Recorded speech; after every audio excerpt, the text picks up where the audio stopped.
හයි පුතේ ආයිබෝවන්. ආයිබෝවන් සර්. හරි පුතේ.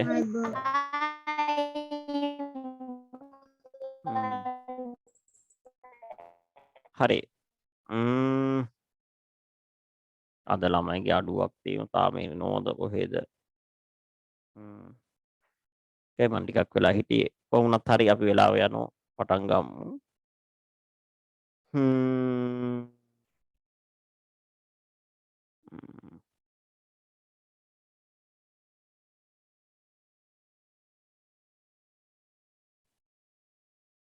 ටියුට් එක 7 ටියුට් එක අපි අලුත් ටියුට් එක ඇත්තේ නේ පුතේ.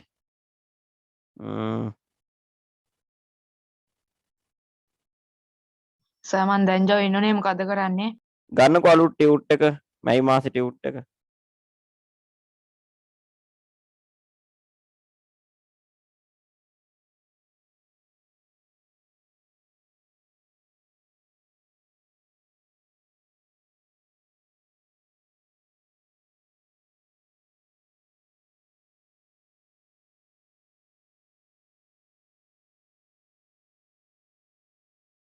අපි සංවාද පාඩම කරා ගිය සැරේ කතා බහට සංයමයක්. ගිය සතියේ පාඩම කරා.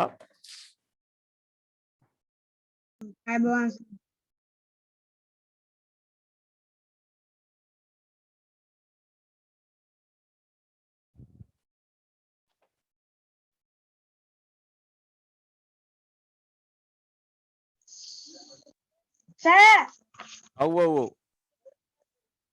මට මැයි මාසේ ටියුට් එකට හම්බෙලා තියෙන මේකාගේ දෝකමතා. ඒ කලින් මාසෙකද?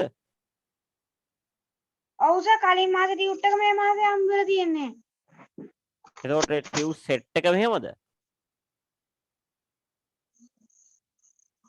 නෑ සර්. කුමාර සර්ට කිව්වේ නැහැ? නෑ සර්. කෝල් කරලා කියන්න මේ ඒක පොඩි වැරදීමක්. ඔය පැක් කරනකොට කලින් මාසේ ටියුට් එකක් වැටලා ඇත්තේ. ඒක කිව්වනම් ඔයාට අරගෙන යන්න තිබුණා. දැන්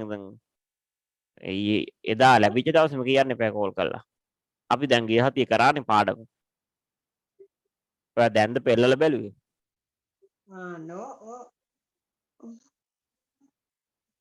සර් ගිය සතිය වෙනකොට තිබ්බේ නෑ මට ඊයේ ටියුට් කට්ලේ හම්බුනේ. අපරාධ. ඉතින් ඒවලින් බැලුවනම් මාරු කරගන්න තිබ්බා. දැන් මොකද නෑ සර් මේ උඩ print කරලා තියෙන්නේ මැයි මාස නිබන්ධන කට්ටලය කියලා.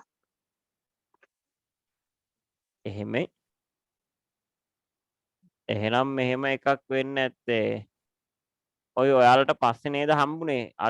මේ කියන්නේ ඊයේද ගත්තේ? නෑ පෙරේද ගත්තේ සර්.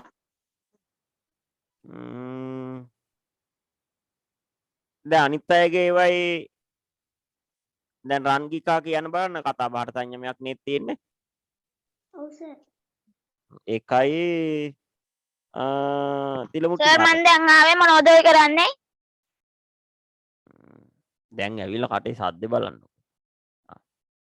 හරි. අපි තාම පාඩම් පටන් ගත්තේ නෑ පුතේ. තිලමුට්ටි ජාතකය කතා බහට සංයමය කියන එක තමයි ටියුට් එකේ තියෙන්න ඕන. වැරදිලා හරි ඔය මොකක් හරි වෙලා නම් මං හිතන්නේ ටියුට් මදි වෙලා ආපහු ගැස්සෙව්වා. ගහනකොට ප්‍රෙස් එකට වැරදිලා හරි කලින් මාසේ ටියුට් එක වෙන්නේ නැති ඔයාලට දෙන්න ගහලා දෙන්නේ නැත්තේ. එහෙම එකක් වෙන්න ඕන ඔය වෙලා තින්නේ. ඒ නිසා ඔක කුමාර සර්ට කියන්න වෙයි නම්බර් එක තියෙනවා කතා කරලා කියන්නේ. දැන් පන්තියේ කතා කර ඉන්න බෑනේ ඔය ගැන. කතා බහට සංයමයක් පාඩම අපි කරා. සංවාද ගැන කතා කරා. ටියුට් එකේ මුකුත් ලියන්න ගියේ නෑ. එතකොට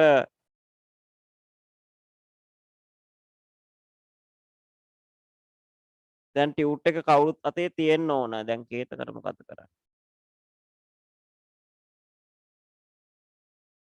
ටියුට් එක අතේ නෑ.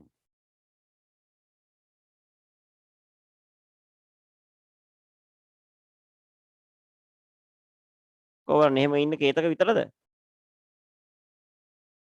වෙන කෙනෙක් නෑනේ.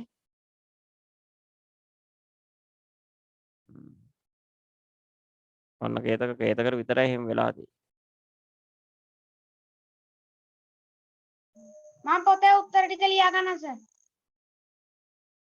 ඒත් නේ. දැන් ටියුට් එකේ තියෙන උත්තර ප්‍රශ්නත් එක්ක එපා උත්තර ලියන්න යන්නේ. ඒකනේ වැඩි. ටියුට් එක ගත්තම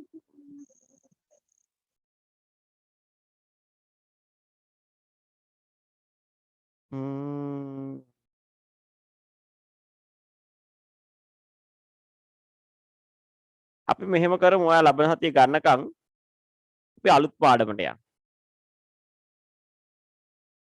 ඒකේ අභ්‍යාස මුකුත් කරන්නේ නැහැ. අලුත් පාඩමට යනවා 9 වෙනි පාඩම තිලමුට්ටි ජාතකය.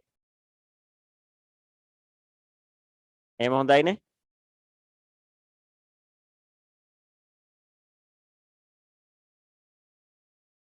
පෙරලා ගන්න අලුත් පාඩම තිලමුට්ටි ජාතකය.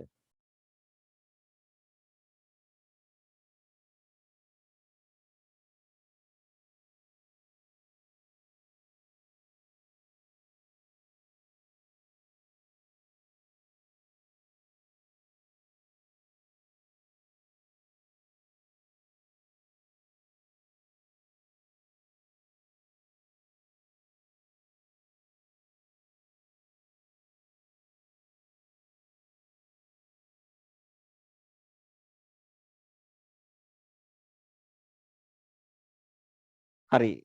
තිලමුට්ටි ජාතකය ගැන කතා කරන්න කලින් අපි ජාතක ගැන කතා කරමු.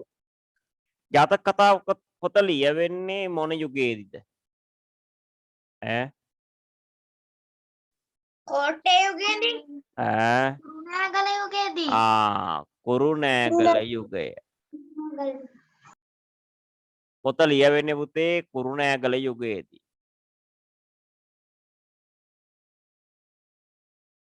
මේ පොත කුරුණෑගල යුගයේදී ලියවුණා කිව්වට මේ පොතට කතුවරයෙක් නිශ්චිතව නැහැ. ඒකට හේතුවක් තියෙනවා. ජාතක කතා පොතේ සමහර කතාවල එක කතාවල කතා ශෛලියිනුත් පොඩි වෙනස්කම් තියෙනවා ලියපු විදිය. අපි පුතේ පොතක් ගත්තයින් පස්සේ කියවන ක්‍රම දෙකක් තියෙනවා. එකකට කියනවා ඒ කාලේ ලියවුණා වැඩිපුර මෙන්න මේ විදියට. ශ්‍රුති ගෝචර ශෛලිය.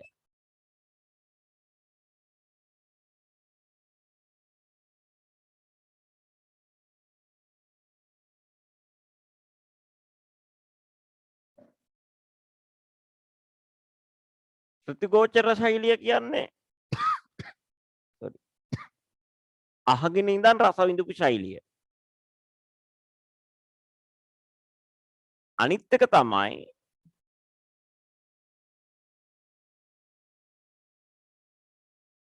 මේකට ආපහු කියන ශ්‍රව්‍ය ගෝචර ශෛලිය කියලා. ඒකටම ආපහු කියන බණ කතා රීතිය කියලා. බණ කතා රීතිය. ඒ ලොකු වෙනසක් නැහැ. අනිත් එක තමයි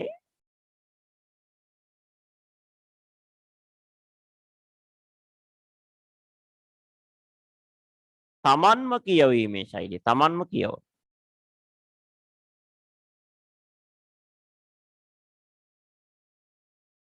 තමන්ම කියවලා අවබෝධ කරගන්න.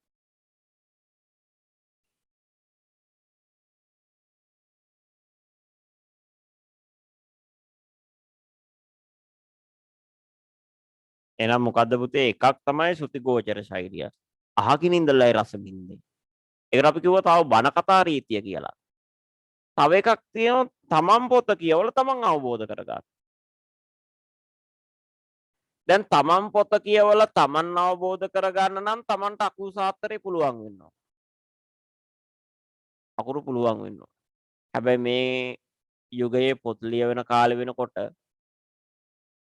කුරුණෑගල යුග, කෝට්ටේ යුග, දඹදෙණි යුගය, ආපහුව අනුරාධපුර යුගය මේවා ලියවෙනකොට මිනිස්සු භාෂාව කියවන්න දැනගෙන හිටියේ නැහැ. භාෂාවෙන් කතා කරන්න විතරයි දැනගෙන හිටියේ බොහෝ වෙලාවට. පන්සලේ හාමුදුරුවෝ පාලි සංස්කෘත සිංහල භාෂා දැනගෙන හිටියේ කියවන්න ලියන්න. ගමටම ගම්මුලා දෑනි. ඒ ගම්මුලා දෑනි ආවට පස්සේ ඒක ගමේ පන්සලේ හැදුණු වැඩිලා ඉගෙන ගත්තු කෙනෙක් හිටියනම් විතරයි කියවන්න ලියන්න පුරුදු වෙලා තිබුණේ. ඒක නිසා අකුරු ශාස්ත්‍රයේ දැනගෙන හිටියේ නෑ ගොඩක් අය. ඒක නිසා ඒ කාලේ පොත් ලියපු කතුවරු කල්පනා කරා අපි පොත් ලිව්වට වැඩක් නෑ කියවන්න කට්ටියනේ. පොත් ලියන්න ඕන කියවන්න කට්ටිය ඉන්නවානේ. දැන් මම නැටුමක් නටනවා මෙතන. බලන්න කවුරුවක්වත් ඉන්නවනම් බලන්න කවුරුවක්වත් නැත්නම් වැඩක්. බලන්න කවුරුවක් නැතත් ඔයාලා නටන තැනක් තියෙන එක වෙන මොකක්ද? බලන්න කවුරුවක් නැතත් නටනෝනේ බාත් รู ම් එකේ සමහර අය. නාන්න ගියාම. කොහොමුණත් පොත් ලියනවා නම් කියවන්න පාඨකයෝ ඉන්න ඕන. පාඨකයෝ නැත්තම් පොත් ලියලා වැඩක් නැහැ. සින්දු කිව්වට වැඩක් නැහැ අහන්න අය නැත්තම්.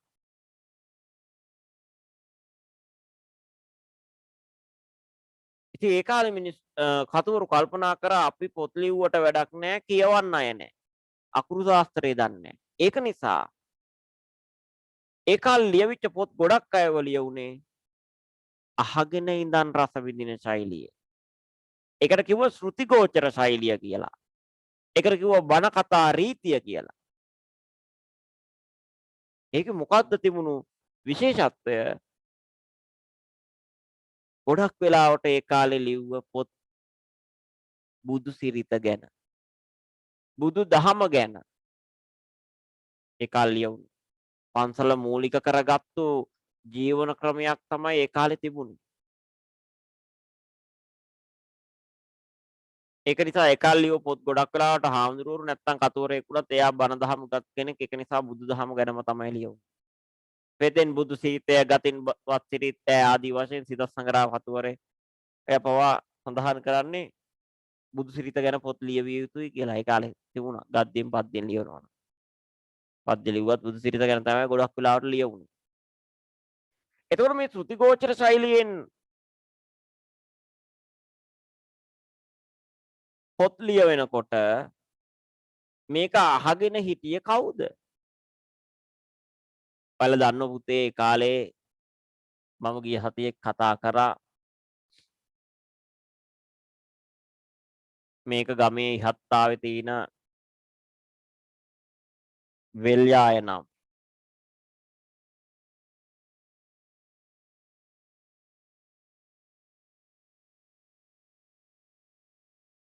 ගමේ ගොඩක් වෙලාවට දැන් ඔයාලා ඉන්න ගම් පසු කාලීනව එලි වෙච්ච ගම්නේ. දැන් ඉන්න ගම් නෙමෙයි. ඒ කාලේ ජනාවාස වෙච්ච ප්‍රදේශ අනුරාධපුර පොළොන්නරු ඒ වයිනේ අපේ අය ඇවිල්ලා ජනාවාස පිහිටුවා ගත්තේ. එතකොට මේවයි තියුනේ පසු කාලිනව හැදුනේ වැව්. වැවේ දියවර අරගෙන කුඹුරු වගා කරා. කුඹුරු වගා කරා. වැවේ පස් ටික කොට දාලා චෛත්‍යයක් හැදුනා.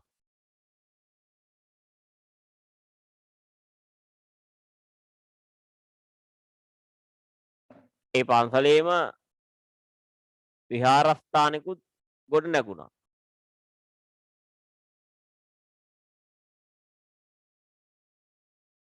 එතකොට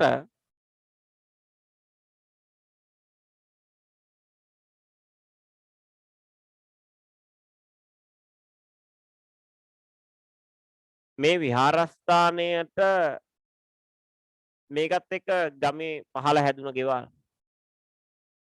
මේවයි තමයි ජනාවාස වුනේ. මෙයාලගේ වතු පිටිත් එක්ක පන්සල මුල් කරගෙන හැදුණු ජීවන ක්‍රමවේදයක් තිබුණේ. මේවා ජනාවාස වෙලා තිබුණා. පහළ මිටියාවතේ ජනාවාස වෙන්නේ නැතුව යට වෙන නිසා ඉහළ මිටියාවතට වෙන්නේ යාලා ජනාවාස පිහිටුවා ගත්තා. නැත්තම් මෙයාලා අවිංසු පදිංචි වෙන්න පටන්. කුඹුරු වගා කරා. එතකොට මෙයාලගේ ප්‍රධාන ජීවන මාර්ගය ගොවිතැන. හේන් වගාව තිබුණා. හේන් වගාව තිබුණා.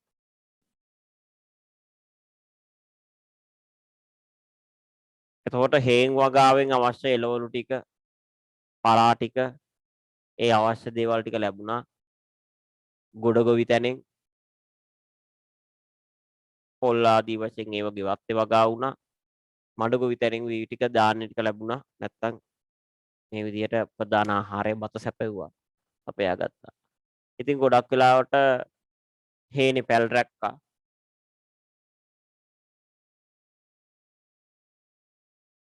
කුඹුරේ වැඩ කරපු උදවිය 1-2 වෙනකොට වැඩ ඉවරයි හවස නාගෙන ඇලෙන් ගොඩ වෙලා ගෙදර ගිහිල්ලා සප්පායම් වෙලා ගියේ පන්සලට. පන්සලේ ගිහිල්ලා බණ මඩුවට ගියේ දහම් කාරණා අහන්න. පන්සලේ හැමදාම වගේ. නැත්නම් සතර පොයටවත් පුරපසළොස්වක අවාටවක අමාවක පුරාටවක ඔය කියන සතර පොයටවත් අඩු ගානේ බණ දහම් දේශනා කෙරුණා. ඒ වහන්න ගම්වැසියෝ ගියා. එතකොට මේ වගේ ලියවිච්ච පොත් ජාතක කතා පොත වෙන්න පුළුවන්. ওই වගේ ලියවුණු පොත් කියවන්න පටන් ගත්තා. පන්සලේ ඉන්න හාමුදුරුවෝ අකුරු සාත්‍රය දන්න නිසා. අහගෙන හිටියේ නැතත් කියවන්න දැනගෙන හිටියේ නැතත් මේ ගම්වල මිනිස්සුන්ට බණ මඩුවේ ඉඳගෙන මේ කතා අහනකොට හොඳින් රස විඳලා දහම් කරුණක් ගැන අවබෝධයක් ඇති වුණා. මොකද මේ පොත් ලියලා තියෙන්නේ අහගෙන ඉඳන් රස විඳින්න පුළුවන්. ශ්‍රුතිකෝචර ශෛලිය. ඒ කාලේ පාවිච්චි කරපු භාෂාව ටිකක් වෙනස්. ඒක නිසා අපිට දැන් අහගෙන රස විඳින ටිකක් ඔයාලට වගේ ටිකක් නීරසයි අමුතුයි අපහැදිලි ගතියක් ආවට ඒ කාලේ අයට හොඳට තේරෙනවා. ඒ කාලේ පාවිච්චි කරපු භාෂාව නිසා. ඉතින් පන්සලේ බණ මඩුවට ආගෙන ගිහිල්ලා සිත පිරිසිදු කරගත්ත ධාර්මික පිරිසක් හිටියේ. හිත කිලුටු නෑ. ගොවිතැනෙන් බත සපයාගත්ත. හේන් ගොවිතැනෙන් එළවලු ටික සපයාගත්ත අය හිටියේ. ගොවිතැන් කරන්න ගවය යොදාගත්ත නිසා ගමේ ගව සම්පතෙන් අඩුවක් තිබුණේ නෑ. ගවයගෙන් පස්කෝ රස ලැබුණා. පස්කෝ රස විශාලම සම්පතක්. කිරි දී කිරි වෙඬරු ගිතෙල් මෝරු මේ කියන දේවල් ඔක්කොම ලැබුණා. ඒක නිසා පෝෂණීය බවෙන් අඩුවක් තිබුණේ නෑ. සාර ඵලය අඹ දව රම දවල් පිට මීර ජලය ඇල දොරකන්. අර මේ හංස සංදේශයේ කියනෝනේ වේදාගම මෛත්‍රී හාමුදුරුවෝ තැනක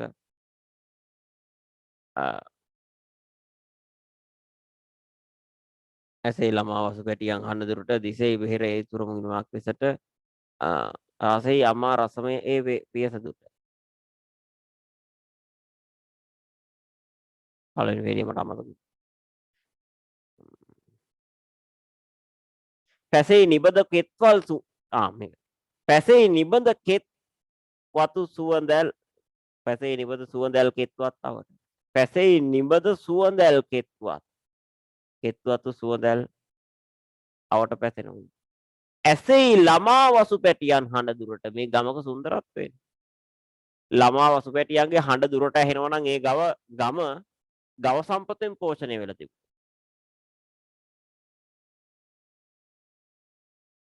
දිසෙහි වෙහෙරෙහි සුරවිමනක් ලෙසට වෙහෙර දිස්සෙනවලු ඒ ගම්මානේ දිව්‍ය විමානයක් වගේ. රසෙහි අමා රසමය ඒ පියස දුට. මේ ගම් පියස දැකින ඕන කෙනෙකුට අමෘත රසයක් දැනෙනවා හා සමානයි. මොකද්ද මේ අමෘතය කියන්නේ? අමෘත පානය කළා වගේ කියන්නේ. දිව්‍ය ලෝකේ තියෙන පානයක්. විෂ්ණු දෙවිය මහමුද සත්සමුදුර සාහිත්‍ය සඳහන් වෙන විදිහ. කලම්බල සත්නමුදුරෙන් ගත්තයි කියලා සඳහන් වෙන මේ කිරිමුහුද කලම්බල ගත්තලුනේ අමෘතේ. මේ අමෘතය පානය කරයින් පස්සේ බඩගිනි වෙන්නේ නැතිලු. අපිට තියෙන ලොකුම රෝගේ තමයි බෙහෙත් නැති රෝගය. බඩගින්න. මිනිස්සුන්ට තියෙන ලොකුම රෝගය කුසගින්නනේ. ඔකට කොච්චර බෙහෙත් ගත්තා හොඳ වෙන්නේ. පුදුම ලෙඩක් නේ. අම්මලා නිතර කියන්නේ. මේ දැන් කෑවනේ. ඒ කෑව කටගත්ත විතර ආපහු කනවා. අම්මි බත් නැහැ. අම්මු කන නැහැ. මේ හවසටත් ආ. මේ හවසට ඒ ගාන ගෙදර තිබිච්ච දේ කාපු අපි මෙන්න හැන්දෑවට කන්න හොයනවා ආපහු. ඒ වුණාට සමහර ළමයින්ට කවා ගන්න තියෙන අමාරුව. හරි කොහොම හරි වේවා. එහෙනම් මේ වගේ සුන්දර ගම්පියසක ගොඩ නැගිච්ච සංකල්ප දෙකක් මම ගිය හතිය මතක් කරා. ගමයි පන්සලයි වැවයි දාගැබයි. නිල් ගොයමයි කහසිවුරයි. ওই සංකල්ප දෙක ගොඩ නැගෙන පටන් ගත්තා. ඒක නිසා මේ ගම්වැසියෝ බණමඩුවට ගිහින් ඇහුවේ ජාතක කතා පොත වෙන්න පුළුවන්. කුරුණෑගල යුගයේ ලියවිච්ච ජාතක කතා පොත වෙන්න පුළුවන්. එහෙම නැත්නම් සද්ධර්ම රත්නාවලියෙන් එහෙම නැත්නම් විද්‍යා චක්‍රවර්තීන් ලියපු ගුරුළු ගෝමීන් ලියපු අමාවතුරෙන් බුස්සරණෙන් විද්‍යා චක්‍රවර්තීන් ලියපු මේ වගේ පොත් කියවුනේ. මේවා ඔක්කොම තිබුණේ බුදු ගුණ. ධර්ම ප්‍රදීපිකාව වෙන්න පුළුවන්. ධර්ම කරුණු සඳහන් වෙච්ච. ඉතින් ඔහොම මේවා තිබිච්ච කතා ඉගෙන ගන්නකොට මිනිස්සු පවෙන් ඈත් වුණා. ඇයි මේ කතාවල ගොඩාක් වෙලාවට තුනේ පව් වැඩෙහි නිරත වුණාම ලැබෙන ආනිසංස. පිනෙහි නිරත වුණාම ලැබෙන ආනිසංස. ඒ කියන්නේ පවෙන් තිබුණේ පව් පැත්ත පිරවුනේ. පිනෙන් පින් පැත්ත පිරවුනේ. කුසලෙහි වටිනාකමත් පවෙහි තියෙන භයානකමත් කියලා දුන්න නිසා ගම්වැසියෝ පව් වැඩ වලින් ඈත් වෙලා පින්කම් නිරත වෙන්න පටන් ගත්තා. ඒ නිසා ගම සාමකාමී වුණා රාණ්ඩු සරුවල් වලින් තොර. බොහොම සුන්දර ගම්මාන බවට පත් වුණා. ඉතින් මේවයි මේ සුතිගෝචර ශෛලියට අපි ආවේ ඔන්න බණමඩුවේ කියුනේ සුතිගෝචර ශෛලිය. ඔන්න බලන්න. ඒ කාලේ එතකොට මේව කියවනකොට අහගෙන හිටියේ බණමඩුවේ ගම්වැසියෝ. යට ගිය දවස බරණැස් නුවර බ්‍රහ්මදත්ත නම් රජ්ජුරු කෙනෙකුන් රාජ්‍යය කරන කමයෙහි ඒ රජ්ජුරුවන්ගේ බ්‍රහ්මදත්ත නම් රාජකුමාර කෙනෙක් ඇත්තාහ. ඒ බ්‍රහ්මදත්ත රජ්ජුරුවෝ තමන්ගේ පුතණුවන්ට මස්සෙන් දහසක් හා මම දැන් පන්දරයි මොනවද කරන්නේ? අපේ තිලමුට්ටි ජාතකය කරන්නේ. පොත.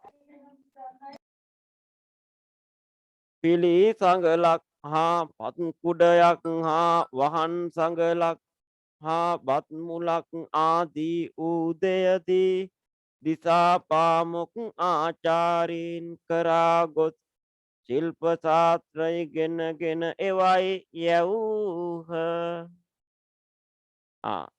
ඔන්න බලන්න එතකොට මේක ආගෙන ඉනකොට එයාලට හොඳට භාෂාවෙන් තේරුණා. බොහෝ ඈත අතීත කාලේදී මෙන්න මෙහෙම කුමාරයෙක් රාජකුමාරයෙක් මෙහෙම ඉගෙන ගන්න මේ විදිහට ගියා. එහෙනම් 550 ජාතක පොත ලියවුණා කුරුණෑගල යුගයේදී.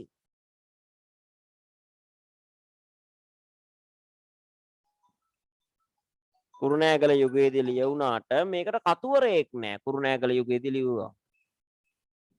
කුරුණෑගල යුගයේදී ලිව්වනට මේ කතුවරයෙක් හිටියේ නෑ. ඒක නිසා සර් චුට්ටයි ඉන්න.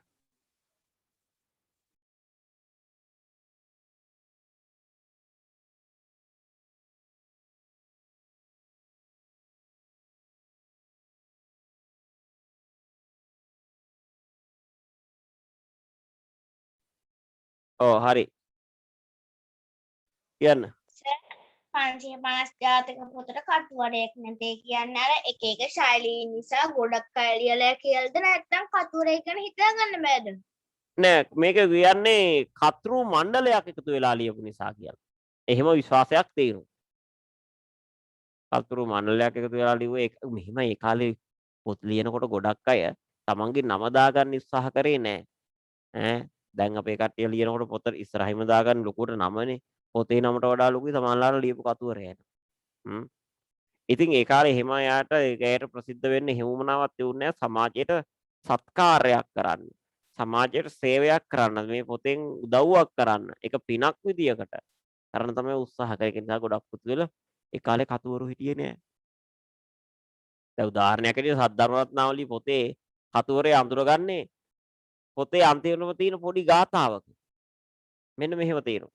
සද්ධර්මට්ටිති මිච්ඡන්තෝ ධර්මසේන යතිස්සරෝ ආකාසි පවරං ඒතං සද්ධර්ම රතනාවලින් සද්ධර්ම සති මිච්ඡ සද්ධර්මයේ තිර පැවැත්මක පැවති ධර්මසේන නැමැති යතිවරයන් වහන්සේ කෙනෙක් මේ කෘතිය කරුවා කියන එකයි ඒකේ තේරුම. ඒක නිසා ඒක දැනගත්ත මේක ලියලා තියෙන ධර්මසේනාව. එහෙම තියෙනවා. එතකොට මේක ලියුනේ කුරුණෑගල යුගයේ වුණාට මේක කතුවරයෙක් නෑ කතුවරයෙක් නැති පොත් වලට අපි කියනවා මොකක් කියලාද? දන්නු දැන්. මේ කතා කරලා තියෙන්නේ. කතුවරයෙක් නැති පොත් වලට අපි කියන්නේ කතු අඥාතයි. කතෘ අනාතයි නෙමෙයි අඥාතයි නේ. ඔව් එයා ලිව්වා එයා කිව්වා හරියට. මම දැන් වැරදියට කිව්වා. හරි. කතෘ අඥාතයි. අඥාතයි කියන්නේ පුතේ කතුවරයෙක් නෑ. කතුවරයෙක් නැති පොත් වලට අපි කියනවා ලිව්වේ කවුද කියලා දන්නේ නෑ. ඒක නිසා අපි කියනවා කතෘ අඥාතයි කියලා. කතෘ අඥාතයි. කතෘ අඥාතයි. ඊළඟට මේකට දැම්මට පොතේ නම 550 ජාතකය. මම මෙහෙම ලියන්නේ ඔයාලට මේක වෙනස පැහැදිලි කරලා දෙන්න ඕනේ. ජාතකය කියලා මේක ඇත්තටම තියෙන්නේ කතා 500 කීයද? 47යි. 547යි. 550ට අඩු 3යි. ඒක නිසා මේකට කිව්වා 550 ජාතකය කියලා. ඒක නිසා මේකට කිව්වා 550 ජාතකය. ඔව්. සර් 550 ජාතක පොත දැන් තීට කඩවල එහෙම කරන්න. ඇහුන්නේ පොත් ප්‍රදර්ශන වල එහෙම තීරස 550 ජාතක පොත් ප්‍රදර්ශන වල තීර ඔව් තියෙන කාණ්ඩ විදියට කොටස් විදියට තියෙන්නේ. කොටස් 4කට බෙදලා තියෙන්නේ. ඔව් කොටස් වලට කඩලා තියෙන්නේ. නැත්නම් ඔරිජිනල් එක තියෙන්නේ කොහෙද? කොටස් වලට කඩලා නෙමෙයි එකටම තියෙන පොතුත් තියෙනවා ලේසියට කොටස් වලට කඩලා තියෙන සමහර ඒවා. එකට කියලා තිබුණා ලොකු පොත් නෙති. සර් පළවෙනිම පොත තියෙන්නේ කොහෙද? පළවෙනිම පොත. කියන්නේ මුලින්ම ලියපු පොත. මොහෙමනේ මුලින්ම මේක ලියවිලා තිබුණේ පාලි ජාතක කතාව. පාලි ජාතක කතාව. පාලියෙන් ලියවිලා තිබුණේ. ඒක ලංකාවට ආපු බුද්ධඝෝෂ හාමුදුරුවෝ කියලා කෙනෙක් මේ පාලි ජාතක කතාව සිංහලට පරිවර්තනය කරා. ඒක ඊට පස්සේ සිංහල ජාතක කතාව වෙනවා. පස්සේ පාලි ජාතක කතාව මං හිතන්නේ නැති වෙලා සිංහල ජාතක කතාවෙන් තමයි ආපහු පාලි ජාතක කතාව. පාලියෙන් තිබිච්ච දැන් මේ අතරම ඉන්දියාවේ සිදුවෙච්ච කතා පුවත්නේ. ඉන්දියාවේ සිදු වුණු කතා පුවත් ඇසුරෙන් තමයි මේක තියෙන්නේ. කයි දේවල් ඒක පාලියෙන් ඉන්දියාවේ පාවිච්චි කරන භාෂාව මාගධී භාෂාවනේ. මාගධී භාෂාව කියන්නේ පාලි භාෂාව. බුදුහාමුදුරුවෝ බණ කිව්වේ මාගධී භාෂාවෙන්. පාලි භාෂාවෙන්. බණ දේශනා කරේ. එතකොට පාලි ජාතක කතාව ලියන්නේ පාලියෙන් මාගධී භාෂාවෙන්. ඒක පසු කාලිනව දැන් මේ ඉන්දියාවේ සිදුවෙච්ච කතා පුවත්. සිංහල ජාතක කතාව නමින් සිංහලයට පරිවර්තනය කළා. එතකොට මං කිව්වා මේකට කතුවරයෙක් නෑ ඒක නිසා කතුරු අඥාතයි කියනවා කිව්වා මේකට 550 ජාතක පොත කිව්වට මේක ඇත්තටම තියෙන කතා 547යි.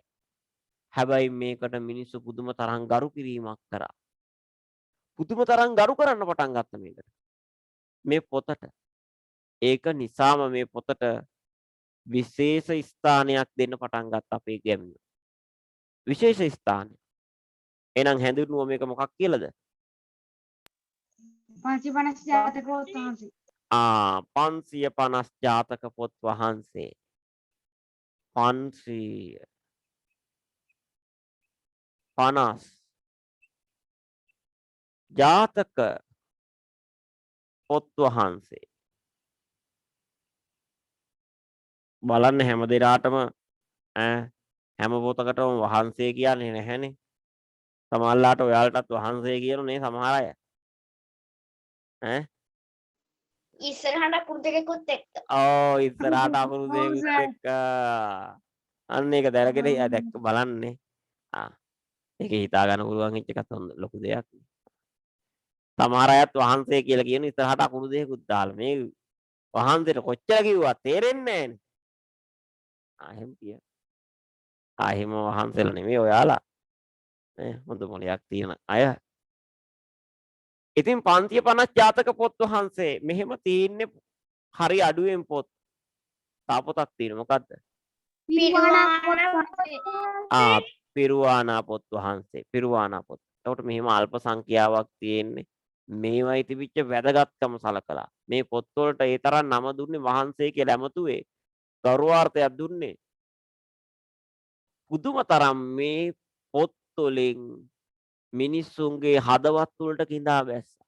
මේවයින් ලැබිච්ච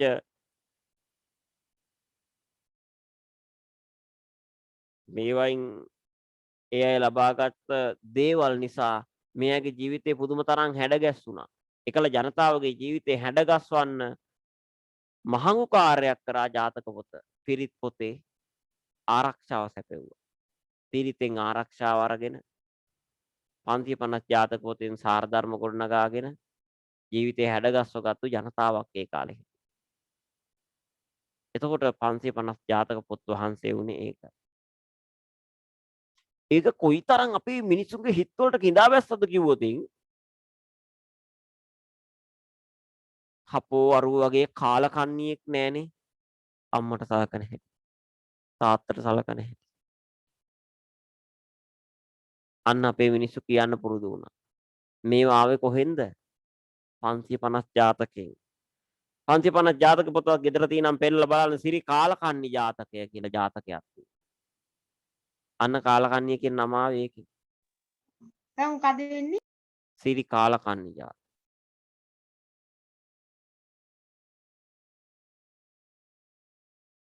ඕකම තව තැනක තියෙනවා. මේ මගේ ජාතකෙත් තැනක තියෙනවා. හරි. එතකොට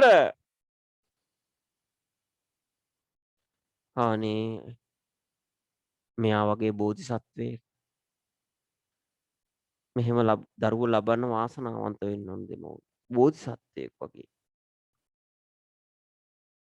පෙරම් පුරණ බෝධිසත්වයාගේ ආත්ම භාව ගැන සඳහන් වෙන්නේ 550 ජාතක පොත් වහන්සේකින්. ඔන්න අපේ මිනිසුන්ගේ ලේ වලට கிඳා බෑ. හපෝ අරු වගේ මූසලයක් නෑනේ. නොදකින් විතරක්. එහෙම අපේ මිනිස්සු කිව්වා.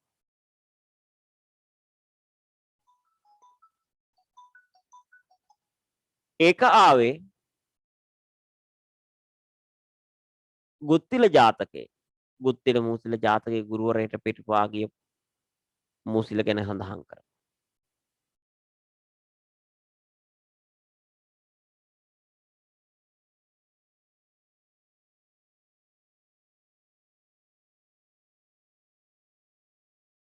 ඔය වගේ අපේ මිනිස්සු ගාවට අපෝ අරු වගේ දේවදත්තයෙක්. මේ බුද්ධ ආගමේ දේවල් වලින් අපි අයට ආපු දේවල් අම්මා තාත්තට හරියට සලකන්නේ නැතිකොට ගහන බරනකොට අම්මා තාත්තා මරණ අයට දේවදත්තය කියලා කිව්වා.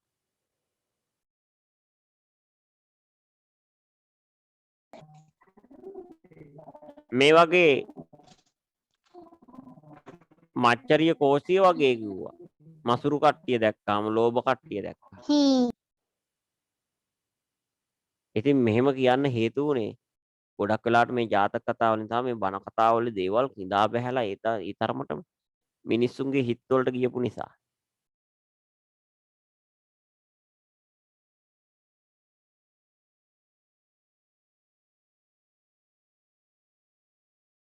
එතකොට මේ 550 ජාතකයෙන් ගත්තු එක ජාතක කතාවක් තමයි ඔයාලගේ පොතට දාලා තියෙන්නේ. තිලමුට්ටි ජාතකය.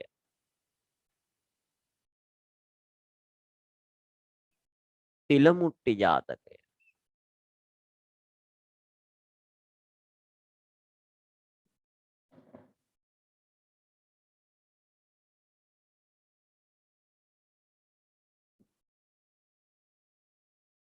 මේකත් හරි අපූර්ව උපදේශයක් වෙන ජාතක කතාවක්.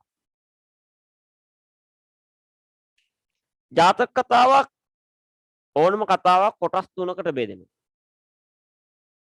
මේ ගැන දැනගෙන ඉන්න. පළවෙනි එක තමයි අතීත කතාව.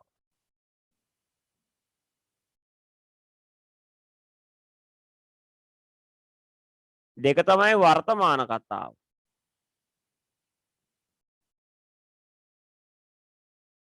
තුන්වෙනි එක තමයි සමෝදානය.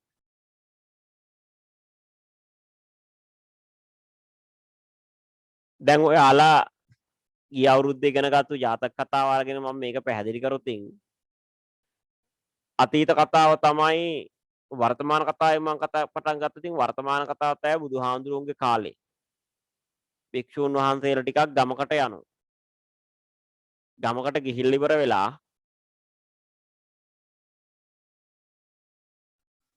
ඉන්දිකට කුලා. ඔව්. භික්ෂූන් වහන්සේලාට මේ වස්සාන කාලෙදී වැසි සමයේදී ඉරුණු සිවුරු ආදිය මහගන්න ඕන නිසා ඒවයි ඉදිකටු රඳවගෙන තියාගත්ත ඉදිකටු කුලාවල. ඒ කියන්නේ පැහැදිලි කරන්න යන්නේ නැහැ දැන් මම. මේ ඉදිකටු කුලා හදාගත්තේ බටදණු උපයෝගී කරගෙන. මේ වගේ බටදණ්ඩක් කපලා ඒකට මුඩයක් වගේ එකක් ගහලා ඒක ඇතුලේ ඉදිකටු දාලා තියෙනවා. ඒක නිසා කොහෙවත් නැති වුණේ නැහැ ඒක. අහන්න ඕව හදාගන්න.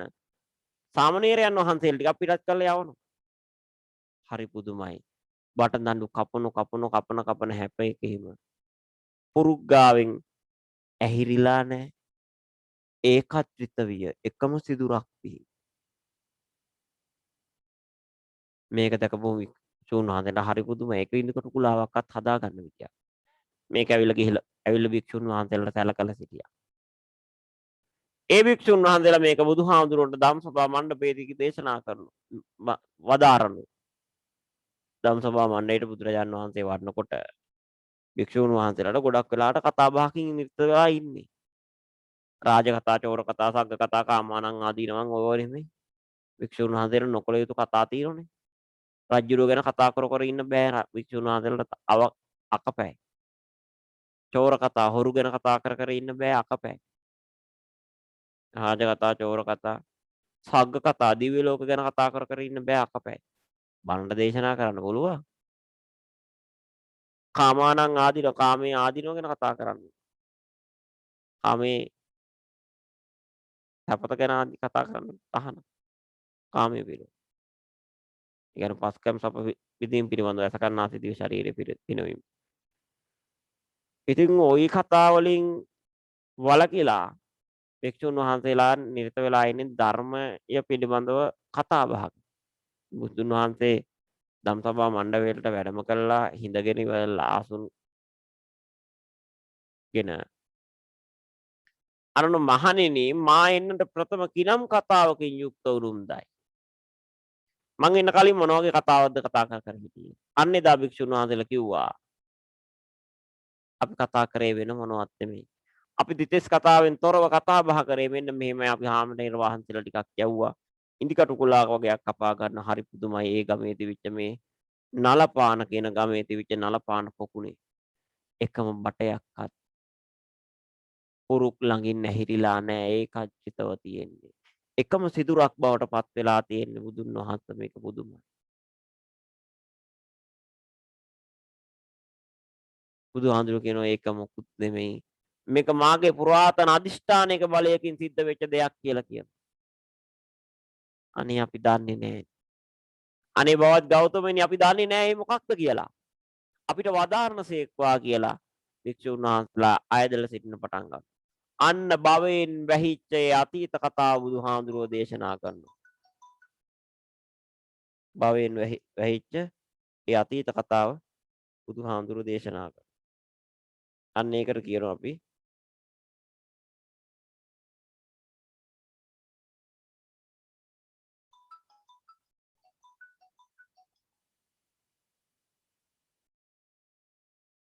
චුට්ටක් එන්නම්.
හරි.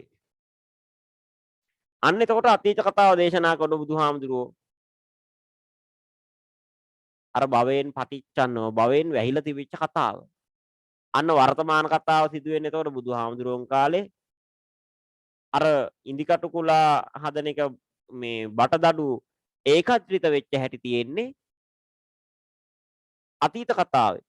බුදුහාමුදුරුවෝ වර්තමානයේ ඉන්න බුදුන් වහන්සේ කලින් ආත්ම භවයක වඳුරු රැළක ප්‍රධානියෙක් වෙලා වඳුරු ප්‍රධානියෙක් වෙලා වඳුරෙක් වෙලා ඉපදිච්ච භවයක කතන්දරයක්. අන්න අතීත කතාව. ඕක ඇවිල්ලා ආපහු කතාව ඉවර කරලා ආපහු ජාතක කතාවේ සමෝදානයක් කරනවා. සමෝදානය කියන්නේ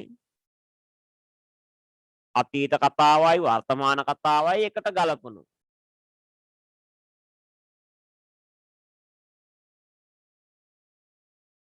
අතීත කතාවේ හිටපු වඳුරු රජුරුව තමයි වර්තමාන කතාවේ බුදුන් වහන්සේ.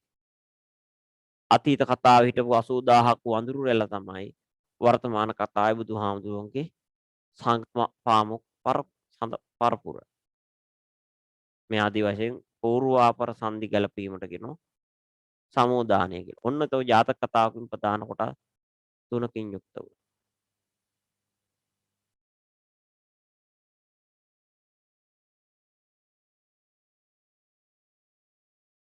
දැන් ජාතක කතා පොතෙන් ජාතක කතා ලියුණාට ජාතක කතා පොතේ ලියන සමහර වෙලාවට ජාතක කතා පොතේ තියෙන පාලි ගාථා. ඒ පාලි ගාථා එහෙම 550 ජාතක පොතට යොදාගත්තේ නැහැ.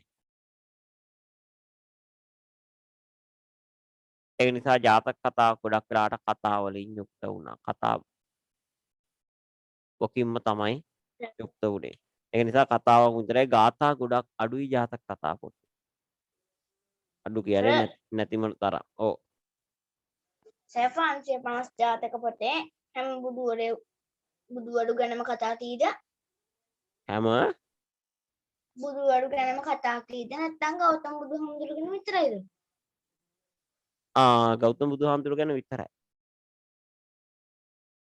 එයා බුදු වෙන්න පෙරම් පුරපු එකක් පෙරම් පුර ආත්ම භාව ගැන සඳහන් ඒකත් තියෙන බොහොම සල්පයයි බොහොම පොඩ්ඩයි සාරා සංකේය කල්පලක්ෂය පෙරම් පුරන ඕන කියලා කියන්නේ සාරා සංකේය අසංකේය කල්පලක්ෂ 4ක් සර් බුදුහාඳුර මුළු ජීවිතේ කායම කරලා තියෙන්නේ පෞකාර වැඩ දෙකයිද ආත්ම භාවවල නැහැනේ පව්වැඩ ගොඩක් කරලා ලෙඩ ගොඩක් තිබුණා කියලා කියන්නේ ඔය තියෙන්නේ හිසේ රුදාවක් තිබුණොත් ලේ අතිසාරේ හැදුනොත් ඔහොම හැදිච්ච අර ඔහොම හැදිච්ච ගොඩක් දේවල් වල තියෙන පෙර කරපු අකුසල් වල හිසේ කැක්කුම හැදිලා තිබුණේ මාළු අල්ලපු කෙනෙක්ගේ මාළු ටික දැකලා සතුටු වුණ හින්දානේ ඒක දැකලා සතුටු නිසා හිතේ කැක්කුමක් තිබුණා තදබල තදබල නිසා මේ පිටින්ට හැදේ එහෙම තියෙන කතා හරි අපි යන් තිලමුට්ටි ජාතකයට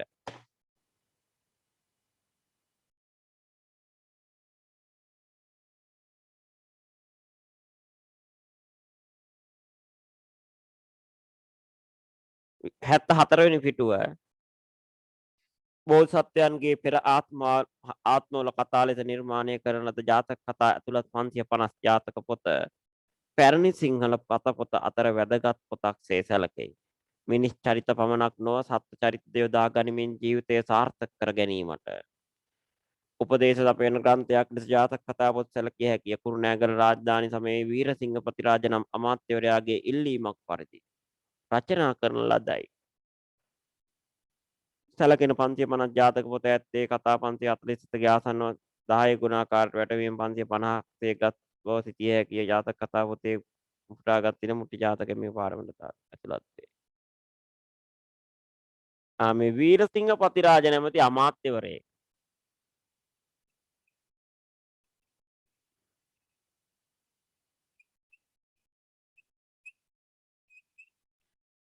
කියන ප්‍රතිරාජ කියන ඇමතිවරයගේ ඉල්ලීම පරිදි මේ 550 ජාතක කෘතිය රචනා වුණා කියලා තමයි විශ්වාස කරන්නේ.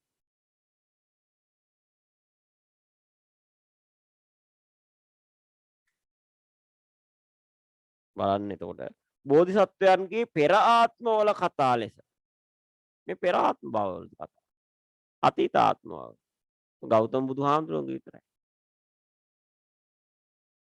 නිර්මාණය කරන ලද ජාතක කතා ඇතුළත් 550 ජාතක පොත පැරණි සිංහල පොත අතර ඉතා වැදගත් පොතක් සේ සැලකේ.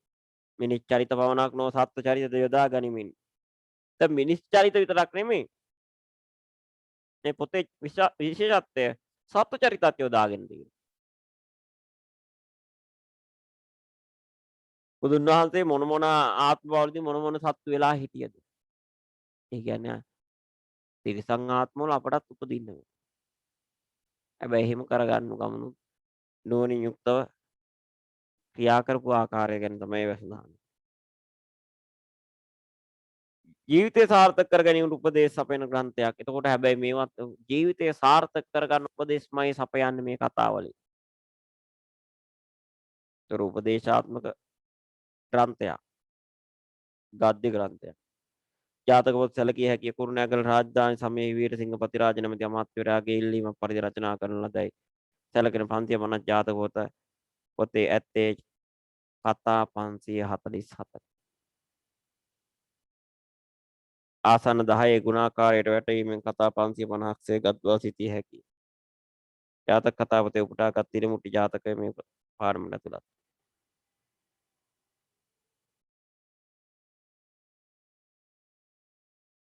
තිරමුට්ටි ජාතකය මේ පාඩමේ ඇතුළත් වෙනවා කියලායි කියන්නේ.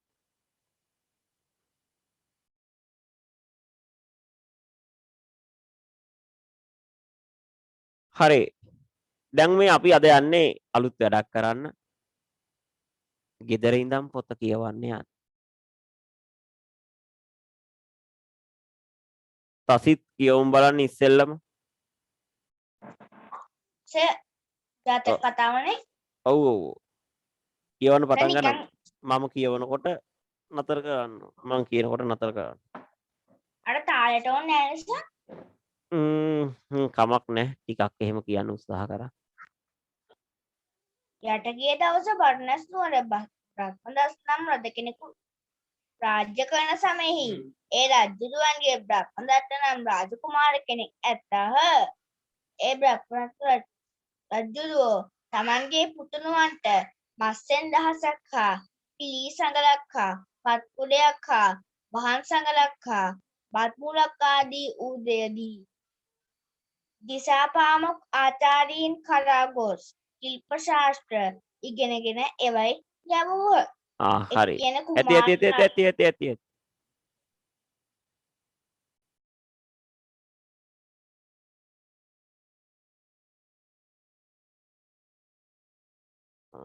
ඊළඟට මම කියවන්න නෑ මම දෙන්නම්.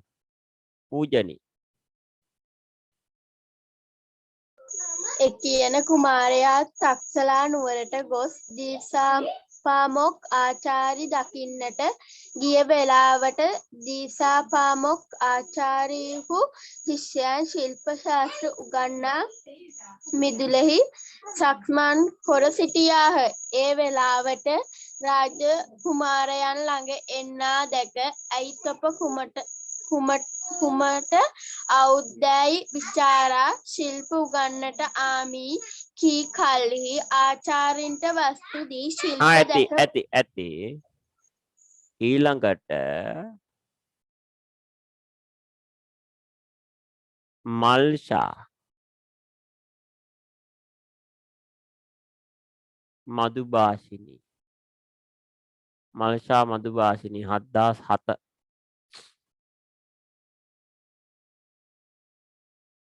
කියන්න බලන්න. ළඟ එන්න අදක ඇයිත් ඔබට කුමකට අවුදැයි විචාරා ශිල්ප උගන්ට ආමි කී කල්ලි ආචාර්යන්ට වස්තු දී.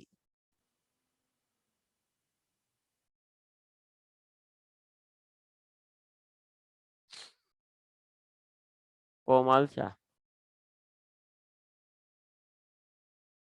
7007 ඔය ඉන්නේ.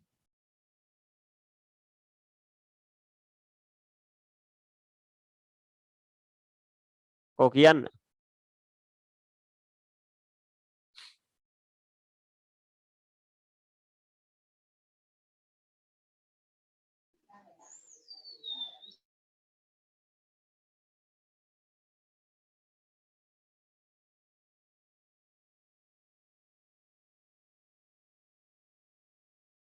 මාෂ කතා කරන්නේ නැහනේ. නිදිත් දන්නේ.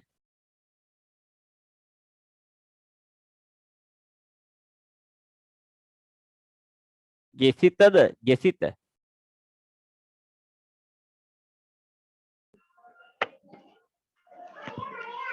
කියන්න බලන්න. ජෙසිත ආචාර්යින්ට වස්තු දී ශිල්ප දෙක උගනුද කුලියට උගනුද විචාර කල්ලි රාජකුමාරයොත් ආචාර්ය භාග්‍යයත් පළමු කොට තබා වැඳ හොත්තාහ. එවිට දිසාපාමොක් ආචාර්යහු රාජකුමාරවරුන් නම් කල්යාවා ශිල්ප උගන්නට බැරිය වහා ශිල්ප උගත මැනෑවැ කියා සාමාන්‍ය නකත් සලස්වා ශිල්ප උගන්නන්ට පටන් ගැන්වූහ. එක් දවසක් රාජකුමාරයන් පිටි පස්සේ ලාගෙන නානට වැවට යමින් සිටියාය. ඒ වෙලාවේ එක්තරා මැලි ස්ත්‍රියක් එළ කරපු තලාව්වේ වනා වියලීමෙන් සිටියාය. ඒ වෙලාවේදී දිසාපාමොක් ආචාර්ය ඇති රාංගිකා ඒ වෙලාවට දිසාපාමොක් ආචාර්යීන් වහන්සේ යමින් සිටි රාජකුමාරයෝ කියන එළ තල දැක කන්න අභිප්‍රාය ඇතිව ගානක් අතට කාපූහ. ඒ කියන මෑලි ස්ත්‍රීත් ඒ දැක කුඩා කොල්ලා හේයින් බඩ සයින් කාපුව මැනවයි සිතා බැන නොගෑ සිටියාහ. දෙවන දවසුත් එපරිද්දීම රජකුමරයොත් එළ තල ගානක් අරගෙන ගියාහ. තුන්වන හරි දවසුත් හරි එපරිද්දෙන්ම අරගත්තාහ. ඇත්තේ තරුලි සතාලය ඕනද? කියන්න පුළුවන් නම් කමක් නැහැ කිය.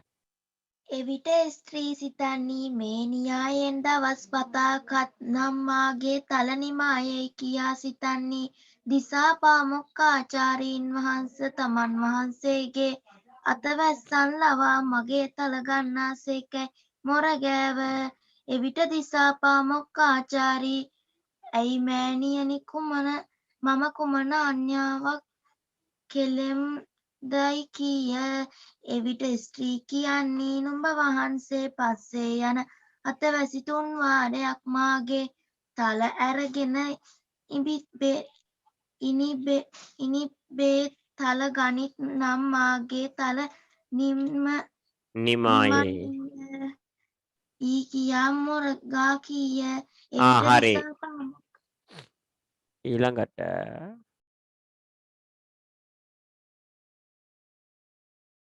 අරුත්සා එවිට දිසාපාමොක් ආචාර්ය කියන්නු ඊට තොප වික්ෂේප නොව තොපගේ කෑ තලවලට මම මිල දෙමි කීහ. එවිට ස්ත්‍රී කියන්නේ කෑ තලයට මිල එපයි. ඉනිබ්බේ මාගේ තල නොකන ලෙස අවවාද කියවයි කීහ. එවිට දිසාපාමොක් ආචාර්ය කියන්නු ඉදිරියේ දී පටව කෙලිමි. පාටව කෙරෙමි. ඉදිරියේදී පාටව කෙරෙමි. කියා අතවැස්සන් දෙන්නෙකු ලවා දෑත් කරකර අල්ලා උණපත්තෙන් පාර ගණනක් ගස්වා පාටව කරහු. හරි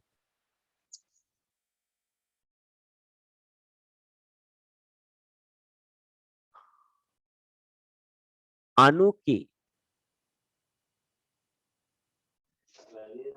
එවිට රජකුමාරයා දැස් රත් කොට උරණැව මුහුණ බලා වෛර බැන්දේය. දිසාපාමොක් ආචාර්යහු තමන් කෙරේ වෛර බැඳ නියාව දත්ත දැන දැනත් සියලු ශාස්ත්‍ර උගන්වා නිපුණ කරවූහ. ඒ රාජකුමාරයෝත් දිසාපාමොක් ආචාර්යීන් වැඳ නුවරට යන්නාහු. ආචාර්යීන් වහන්ස මම සැපසේ රාජ්‍යයට පැමිණෙමි වීම් නම් නුඹ වහන්සේ කැඳවා එවමි. එවිට අව මැනවයි කියා තමන්ගේ රටට ගොස් තමන්ගේ පිය රජ්ජුරුවන්ට ශිල්ප දැක්වූහ. එවිට රජ්‍ය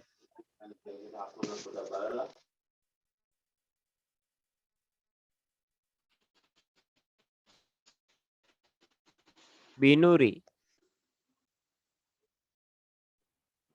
එවිට රජ්ජුරුවෝ සමාධිව මා ඇස් හමුවේ මොවුන්ගේ රාජශ්‍රීය දකිමි සිතා රාජශ්‍රීය දුන්නාහ. එකී යන රාජකුමාරයෝත් රාජ්‍යයට පැමිණ දිසාපාමොක් ආචාර්යීන්ට පාටව කරන්නා කැමැතිව ආචාර්යීන් වහන්සේ මා කෙරේ සැක නොසිතා වහා යහපතැයි යැවූහ. එබවත් දිසාපාමොක් ආචාර්යීන් වහන්සේ අසා රජ්ජුරුවන් වහන්සේ මා කැඳවා එවන්නේ මට ස්නේහයෙන් නොවෙයි මා ගැසූ පහරට නිග්‍රහ කරන්නටය සිතා දැන කුමාරයෝ බාලයෝය. එසේ හෙයින් මා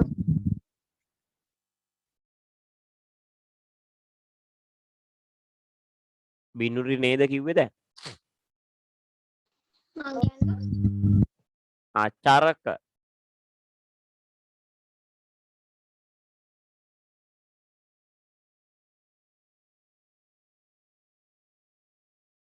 චරක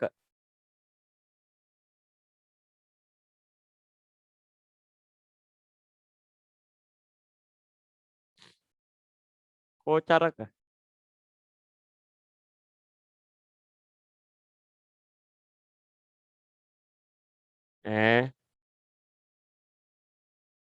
පාඩම අහගෙන නෙමෙයි දින්නේ.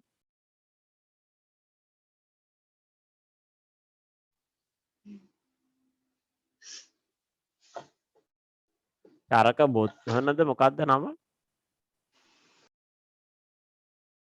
චරක බෝධන. බෝධනනේ. හා.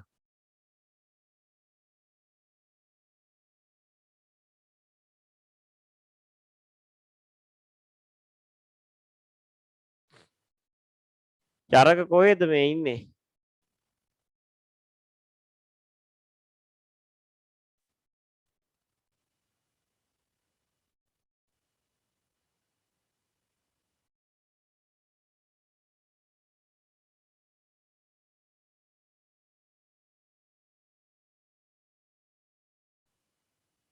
දිලුමි.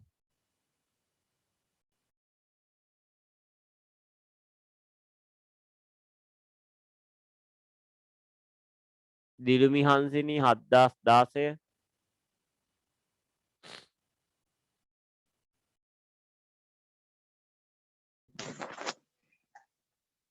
සිතාදන කුමාරයෝ බාලයෝය එසේ හෙයින් මා කියන අවවාද දැන් අසන්නෝ නොවෙති. පසුව වැඩිමාළු වයසට පැමිණි කල යෙමී සිතා නොගොස් කල්යාමක් කොට රජ්ජුරුවන් වැඩිමාළුව ගිය පසු දිසාපාමොක් ආචාර්යින් නොකැඳවාම තුමු ගියහ. ගොස් වාසල සිට තමන්නා පවත් කියා යැවූහ. එපවත් අසා ඇති හොඳයි ඈ. කවුරු කියුවා හොඳයි.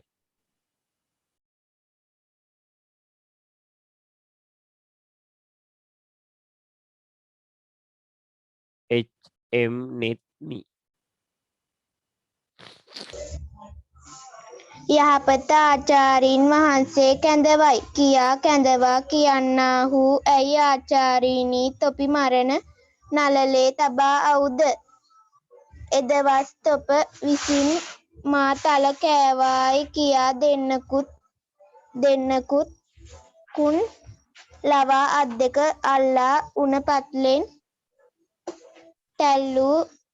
තැල්වූ පාර තව දක්වා මගේ පිටේ රිදෙන්නේය කියා අමාත්‍යාණනි මේ තිසාපාමොක් මරවයි කීහ. හරි.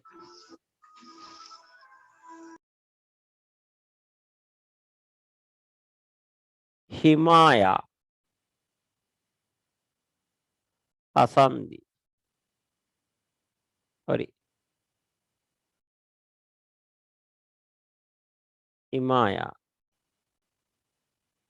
හිමායා හංසනි.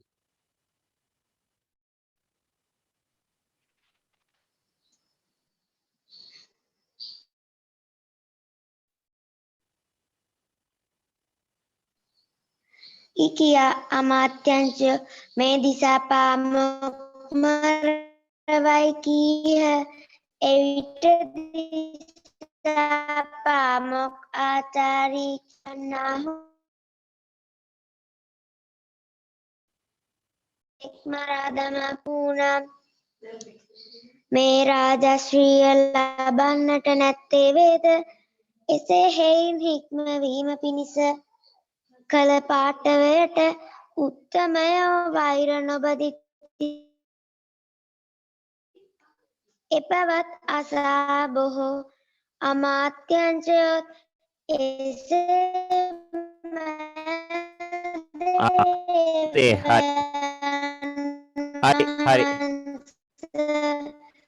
දිසාපාමොක්කාචාරීන් වහන්සේ ඇති. හරි. පොඩ්ඩක් එයාට සිග්නල් මදි ප්‍රශ්නයක් තියෙන එකෙන් ටිකක් අපිට ඇහෙන්න චුට්ටක් අපහැදිලි වෙලා. ඒ වුණාට හොඳට කිව්වා. ගැටලුවක් නැහැ. අපිට ඇහෙන පොඩ්ඩක් අඩු වුණා. සිග්නල් ගැටලුවක් තියෙනවා හිතන්නේ ඒ දුට.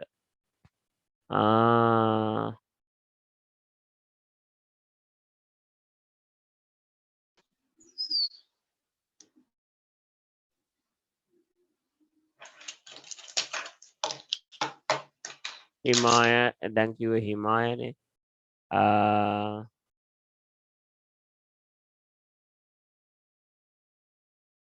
කේෂාන්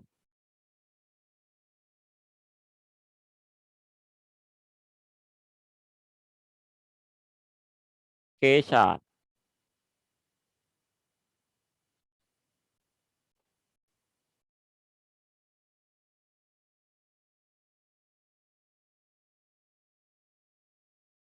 කෝකේෂාන්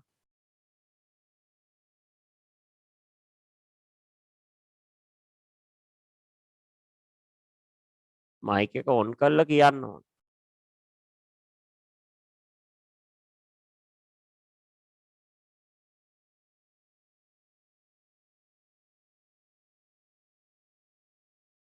ඊළඟට බෝසෙත් කියන්න බලා. එසේමය දේවයන් වහන්සේ දිසෝපාමුක් ආචාර්යින් වහන්සේ පිණිස රාජශ්‍රීය නුඹවහන්සේ ළඟ සේකැයි කීහ. රජ්ජුරුවෝ ඒ කාරණේ සිතාගෙන ආචාර්යගේ බොහෝ ගුණ සඳහන් කොට කියන්නූ දිසාපාමුක් ආචාර්යනී රාජ්‍යයට පැමිණියේ තොපවහන්සේය. එසේය හෙයින් රාජ්‍ය පිළිගනු කීහ. හරි.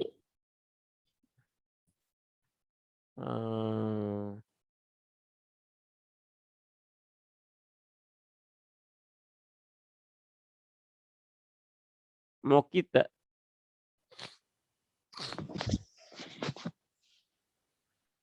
රජ්ජුරුවෝ තමන්ගේ මිනිසුන් යවා ආචාරීන් අඹුදරුවන් ගෙන්වාගෙන තමන් නුවරලා ආචාරීන්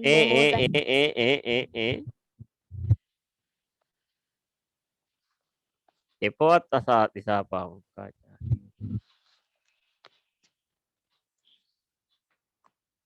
එපවත් අසා දිසාපාමොක් ආචාරීන්හු රාජ්‍ය නොගිවිසාහ.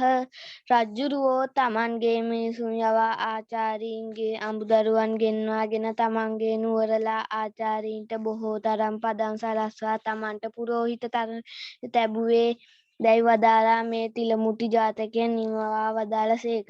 හරි.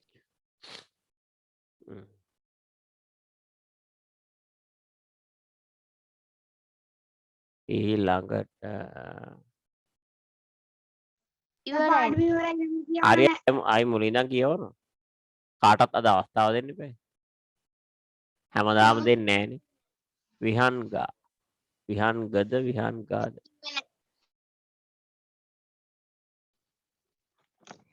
යටගිය දවස බරණැස් නුවර බ්‍රහ්මදත්ත නම් රජුරු කෙනෙකුන් රාජ්‍ය කරන සමයෙහි ඒ රජුරුවන්ගේ බ්‍රහ්මදත්ත නම් රාජකුමාර කෙනෙක් ඇත්තාහ.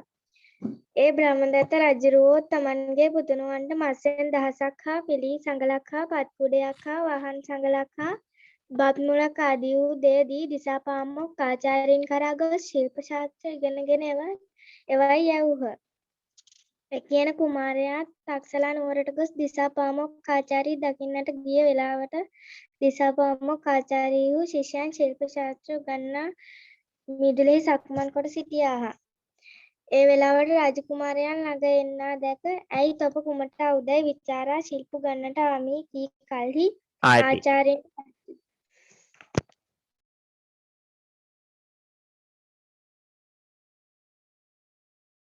කේතක දිල්රු වස්තුවේ ශිල්ප දැක උගන්වනද කුලයට උගන්වනද විචාර කල්හි රාජකුමාරයෝ ආචාර්ය භාග පළමු කොට වැඳ තබා වැඳ පොඩ්ඩ හිමින් කියමුනේ.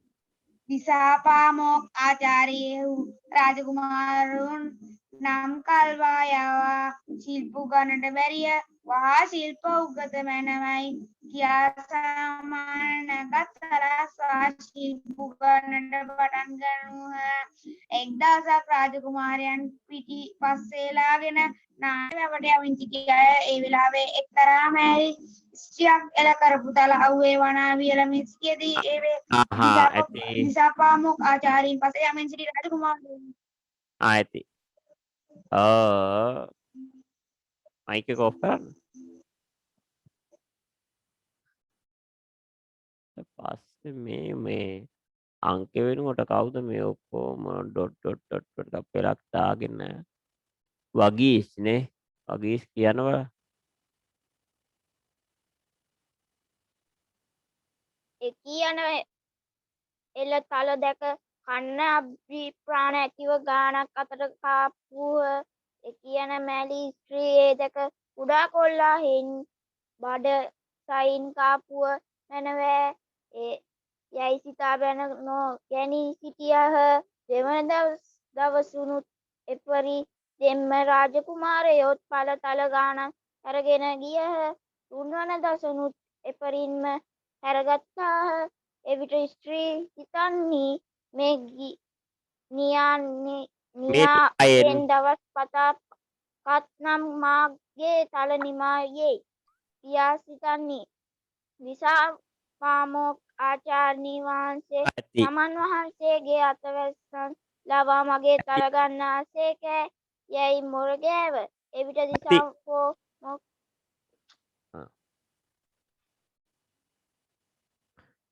නවීන්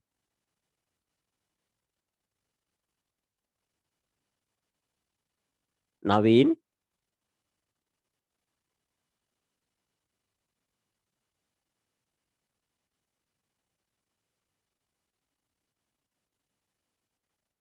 නවීන් අහගෙන තින්නේ පොතේ තියෙන තැන බලා ගන්න බැරි වෙලාද? කියා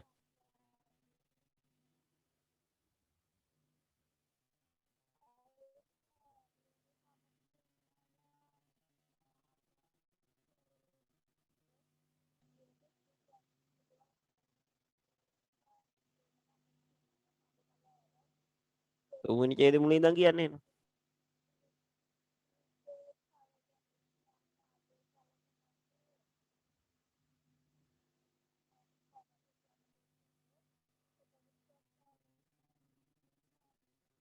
නවීන් සර් යා මයික් ඔන් කරලා තියෙන උනට කියන්නේ මොනවා? ඔව් මයික් එක නම් ඔන් කරලා බව පේනවා. හරි කියනවා ඒක ඇහෙන්නේ නැහැ වගේ මට. ඔව් සර් කියනවා අපිට ඇහෙන්නේ.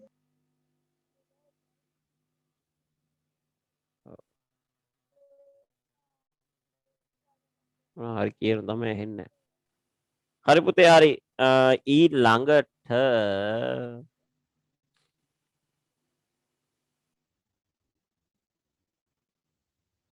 මම සිත්මි කවි සිත්මි තමයි කියන්නේ. එවිට දිසාපාමොක්ආචාරී ඇයි මෑණියනි මම කුමන අන්‍යාවක් කළෙමි කියන්නේ නුඹ වහන්සේ පස්ගෙන් ඉනි බේ තලගනිමි මාගේ නම් මාගේ තල නිවන්නේ යයි කියා මොරගා කීය. එවිට දිසාපාමොක්ආචාරී කියන්නාහු ඊට තොප වික්ෂේප නොවතොපගෙන් කෑ තලවලට මම මිල දෙමි කීහ. එවිට ස්ත්‍රී කියන්නේ කෑ තලයට මිල එපයි නිබ්බේ මාගේ තල නොකළ ලෙස අවවාද කියයි කීහ. එවිට හරි දිසාපාමොක්ආචාරී ඇති කියන්නාහු ඉදිරියේදී ඇති පාඨ කෙරෙමි. හරි ඒ ළඟට කවුරුත් කිව්වා කියපු නැති අය තමයි ඉතින් කියන්න කියලා නොකියපු අය තමයි ඉන්නේ.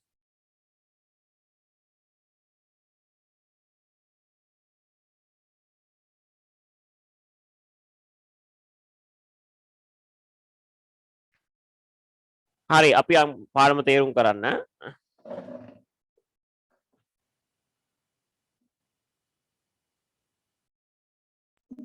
සර් ඔව් මේ හැම ජාතක කතාවකම මේ බුදුහාඳුරෝ ඉන්නනේ මේකේ මේ මොන චරිතෙන්ද බුදුහාඳුරෝ ඉන්නේ? මේකේ ඉන්නේ දිසාපාමොක් චරිතය.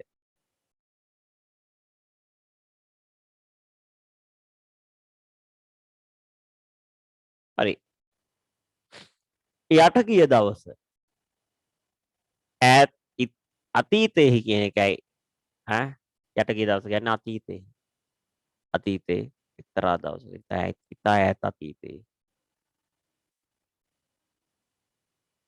බරණැස් නුවර බ්‍රහ්මදත්ත නම් රජුරු කෙනෙක් රාජ්‍ය කරන්න සමයෙහි. දැන් ගොඩාක් ජාතක කතා ගැන යට ගිය දවස බරණැස් නුවර බ්‍රහ්මදත්ත නම් රජුරු කෙනෙක් රාජ්‍ය කරන කල්හි ඔහොම තමයි පටන් ගන්න. යකෝ ජාතක කතාවල තියෙන බුදුන් වහන්සේගේ එක එක ආත්මභාවයන් ගැන. ඒ හැම ආත්මභාවයකම ඉඳලා තියෙන බ්‍රහ්මදත්ත රජුරු මම බ්‍රහ්මදත්ත. මේක එකක් තියෙනවා අපිට හිතා ගන්න පුළුවන් එක ක්‍රමයක්. බ්‍රහ්මදත්ත කියලා රාජ පරම්පරාවක් පැවතුණා. සර් අය තාත්තයි පුතේ දෙන්නම් බ්‍රහ්මදත්ත. ඒක තමයි රාජ පරම්පරාවේ නම තමයි ඒක.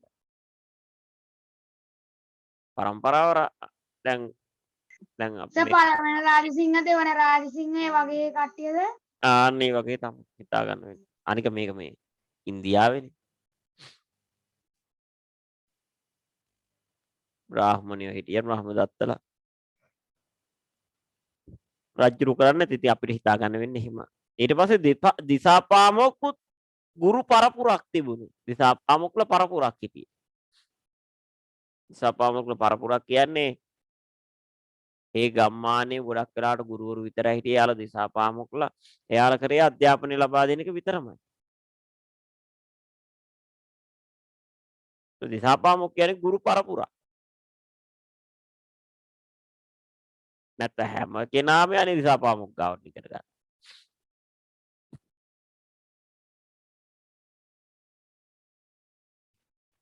එතකොට බ්‍රහ්මදත්ත කියන්නේ රාජ පරම්පරාව. යට ගිය දවස බරණැස් නුවර බ්‍රහ්මදත්ත නම් රජ්ජුරු කෙනෙකුන් යට ගිය දවස බරණැස් කියලා නුවරක් තිබුණලු පුරවරයක් තිබුණා. බරණැස් පුරවරය කියන්නේ ගුත්තිල කාව්‍ය හරි ලස්සනට පැහැදිලි කරනවනේ බරණැස් නුවර ගැන. කොහොමද කියන්නේ? සදවා සුදු වැලි පිවිතුරු බඳවා රන් දද පිය කරු තබවා පුන් කුඹු විසිතුරු. සදවා සුදු වැලි පිවිතුරු බඳවා රන් දද පිය කරු තබවා පුන් කුඹු විසිතුරු. පුන් කුඹු කියන්නේ පුන් කලස් වලට.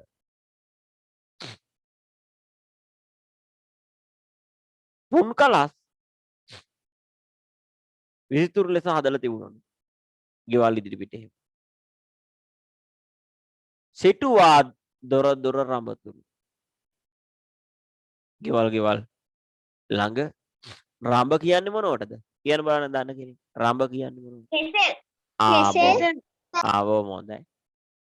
දඹ කියන්නේ එතකොට? ජම්බු.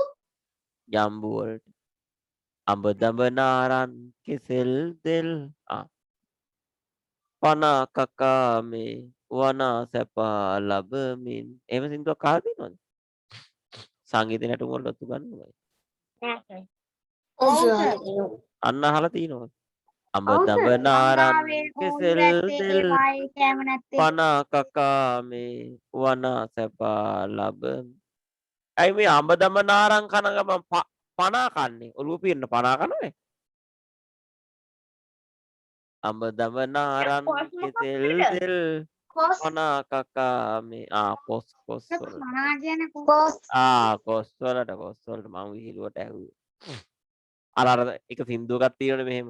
එක සින්දුවක් කියන්න ගායකයෙක් නෙමෙයි.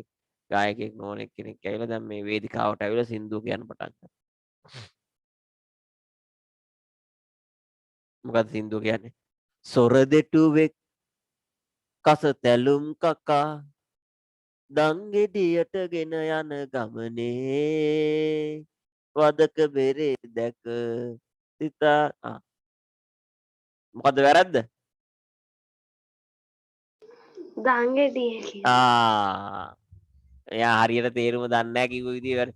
සොර දෙටුවෙක් කස තැලුම් කකා දංගෙඩියටගෙන යන ගමනේ වදක බෙරේ දැක සොරා ගන්නේ කදිමයි ලොබ සිතුවාලු අනේ මෙහෙම තණ්හාවක්. අන්න දංගෙඩිය කියන්නේ මේ දංගෙඩිය නෙමෙයි මේ කිව්වේ. මේ මාදන් වැලිදන් තීන්දන් ගැන මේ කතා කරන්නේ අතින් අල්ලන්න පුළුවන්ද? මේ දන් ගෙඩිය කියන්නේ ගෙල සිඳලන දන් ගෙඩිය. දැන් දඟගේ මේ දන් මේ අපි කියන්නේ මේ කඩුවෙන් ගහලා මරලා දාන්නේ වදකයා මේ දන් ගෙඩිය උඩ තියලා. ඒ දන් ගෙඩිය කියන්නේ වෙන එකක්. ඒ අරය දන්නේ නැති නිසා දන් ගෙඩියට ගෙන යන ගම් ඒ දන් ගෙඩියට කොහෙද ගෙනියන්නේ? එහෙම ඒවත් වෙනවා සමහර අය.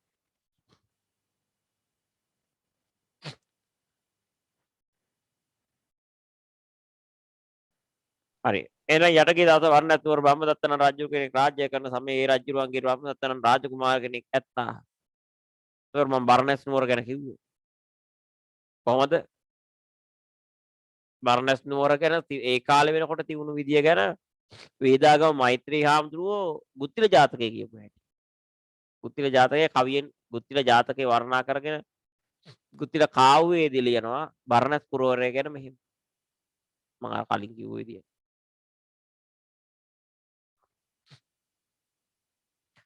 සදවා සුදු වැලි පිවිතුරු බඳ වාරන් දද පිය කරු තබවා දොර රඹතුරු සිට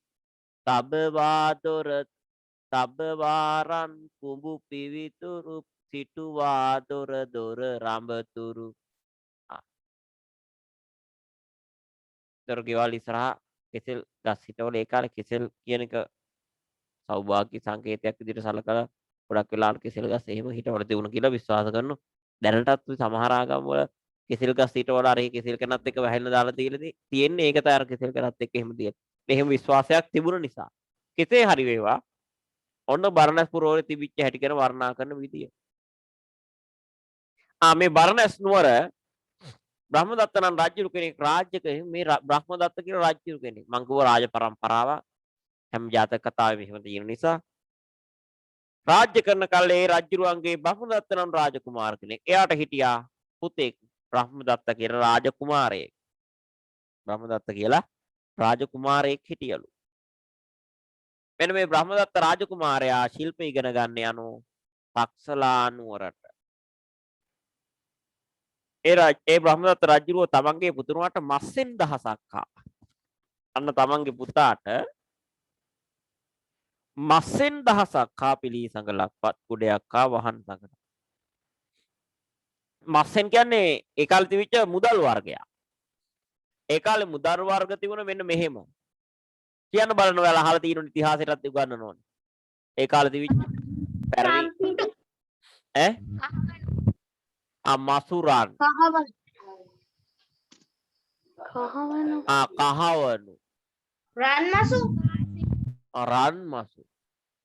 රන්මසු නැහැ කියා මාතිලිඳුයි කියා කීවා.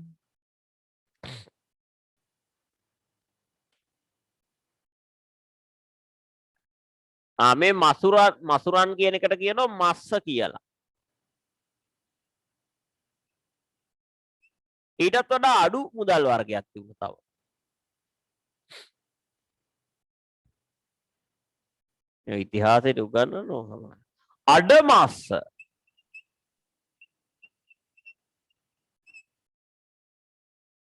අඩමස්ස. ඒ කාලේ ඉන්දියාවේ හිටියලු ගණිකාවක් අඩකාසී කියලා.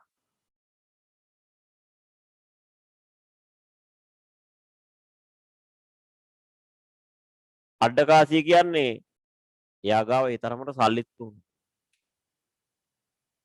දඹදිවෙන් භාගයක් වුණා මුදලට ගන්න තරම්. අල්සේ ගණිකාවක් කියන්නේ ගණිකා සේවයේ නිරත වෙනවා කියන්නේ ඔය කියන්නේ ගණිකා මඩම් අරෝමේ තිවිලයි කියලා ඔය අල්ලන්නේ. ඒ කියන්නේ වැරදි විදියට මුදල් හම්බ කරන ලෝකේ පැරණිතම රැකියාවක්. ඒ කියන්නේ තමන්ගේ ඇඟ විකුණනව නැත්තම් මේ කියන විදිහට වෙනත් පිරිමින් සමග අයුතු සම්බන්ධතා ගොඩනගා සම්බන්ධතා පවත්වන එකට කියනවා. එහෙම අයට කියනවා ගණිකාව කියලා. ඒක වෘත්තියක් විදියට ඒක සමහර වෙලාවට ඉස්සරත් තිබිලා තියෙනවා. ලංකාවේම ගොඩක් රටවල් වල මේ ගණිකා වෘත්තිය තහනම්. ඒ වුණාට හොර විදියට ඒ වගේ දේවල් තියෙනවා. මේක අඩ මස්ස ඒ කාලේ තිබිච්ච මුදල් ප්‍රභේදයක්. මස්ස ඒ කාලේ තිබිච්ච මුදල් ප්‍රභේදයක්. කහවණු ඔය තිනු තමයි ප්‍රධාන වශයෙන් තිබුණේ. අඩ මස්ස කියන්නේ මස්සෙන් අඩයි. භාගයක වටිනාකම. මස්ස. එතකොට අඩ මස්ස කියන්නේ මස්සෙන් භාගයක වටිනාකමක් තියෙන අඩ මස්ස. කහවණු මේ රන් කහවණු මේ රන් වලට වඩා අඩු වටිනාකමකින් යුක්ත විදිහට තමයි මස්ස තිබුණේ. ඊටත් වඩා අඩු වටිනාකමකින් යුක්තයි අඩ මස්ස. තව තිබුණා නීල කර්ෂාපන කියලා එකක්.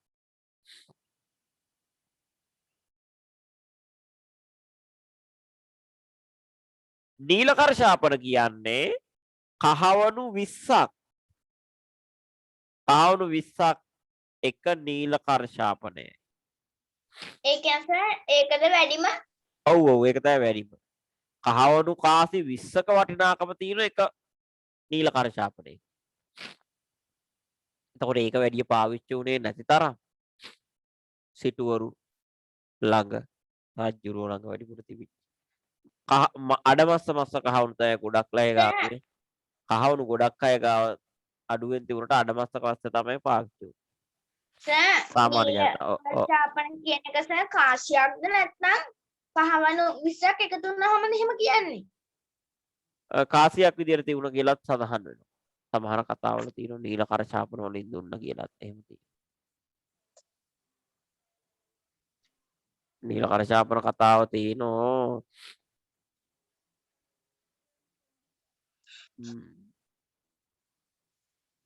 ජීවක කතා වස්තුවේදී ලොකු කතාවක් නේ.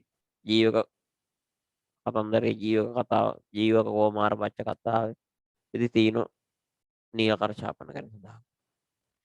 හරි. එතකොට මස්සෙන් දහසක්. එහෙනම් මසුරන් දහසක් තමයි දෙන්නේ කහවණු. මේ කාලේ මසුරන් දහසක් දීලා ඒව රත්තරන්ින් තිබුණ කියලා සඳහන් රන් මසු කියන්නේ ඒකනේ. මස්සෙන් දහසක් දෙනෝ රජුරුව. මස්සෙන් දහසක් දී මස්සෙන් දහසක් පිළිසඟලක්. පිළිසඟලක් කියන්නේ මොනවද? සෙරප්පු දෙක? රෙදි උගලයක් ඇඳුම් දෙකක් පිළිසඟලක්. බලන්න ඒක රාජකුමාරයෙකුටත් දෙන්නේ ඇඳුම් දෙක ගිහිල් ඉගෙන ගන්න. අපි ඉස්කෝලේ යන කාලේත් අපිට තිබුණේ ඇඳුම් දෙකයි තමයි. එකක් ඇඳලා ඇවිල්ලා හොදලා දානවා. ඒක ඊළඟ දවසේ වෙනකොට ඊළඟ දවසේ ඊළඟ එක ඇඳලා යනවා. ආපහු අනිත් දවසේ කොට එක වේල්ලා එහෙම. සමහර කාලවල තියෙනවා ඉතින් කාලි සංගේම අඳින්න ගත්ත ගමන් ටික කාලයක් යනකම් ඇඳේ එක කලිසම්. ඇඳගෙන ඉනෝ හොදනෝ ආපහු වෙලේ දානවා ආපහු වෙල ගන්න කොහොම හරි එහෙමත් ඇඳපුවා. කොහොම හරි ඉගෙන ගන්න ඇඳුම් දෙකක් ප්‍රමාණවත්. වැඩි වැඩියෙන් තියෙනට වැඩිය අල්පේච්ඡතාවය බොහොම හොඳයි. ඉගෙන ගන්න අදින එකම විදිය කිට් එකක්. එකම විදිය ඇඳුමක් සුදු ඇඳුම. මේ අලිගෙන ගන්න එක වෙනම එකක් වෙන්න පුළුවන්. රජුරෝන් රන් දෙන්න කුමාරයට පිළිස දෙකක්. ඇඳුම් දෙකක්. පත් කුඩයක්. ඒ කාලේ ප්‍රධාන වශයෙන් හිතට අල්ලගෙන යන තල් කොලේ. දැනටත් දැකලා ඇති ඔය ආරණ්‍යගතව ඉන්න හාමුදුරුවෝ පාවිච්චි කරන මේ කුඩයක් නේ ඔක. දැකලා ඇති කුඩයක් විදියට හදලා තියෙන තල් කොලේ. දැකලා තියෙන අය ඉන්නවද? සැබෑ තල් කොලේ දිග අරින්න පුළුවන් අකුලන්න පුළුවන් කුඩේ විදියට මෙහෙම දිග ඇරියා පස්සේ ලොකුවට කොලේ දිග ඇරනවා මේ පැත්තෙන් නට්ට පැත්තෙන් අල්ලගෙන ඈ නනේ පල්ලෙහාට එන නනයක් නෑ තල් කොලේ අත්ත මුලින් තමයි අල්ලගෙන යන්නේ මෙහෙම ඇල්ලුවෙන් පස්සේ තල්කොලේ ඉතුරු දිග් ගහපු ටික මේ පැත්තට එනවා. මෙහෙම යනකොට අවුවෙන් වැස්සෙන් යනවා. දැනට සමහර ආරණ්‍යගත හාමුදුරුවෝ හදිස්සියෙන් පාවිච්චි. තල්කොලෙන් හදපු කුඩ තියෙනවා නැත්තේ නෑ.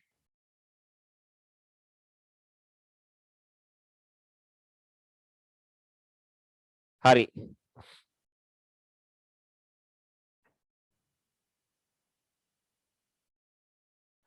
අන්න ඒක තමයි මේ කියන්නේ. පත් කුඩයක් කියන්නේ තල්පතකින් හදපු කුඩයක්. වහන් සංගලන් අර කලින් කියපු උත්තරේ.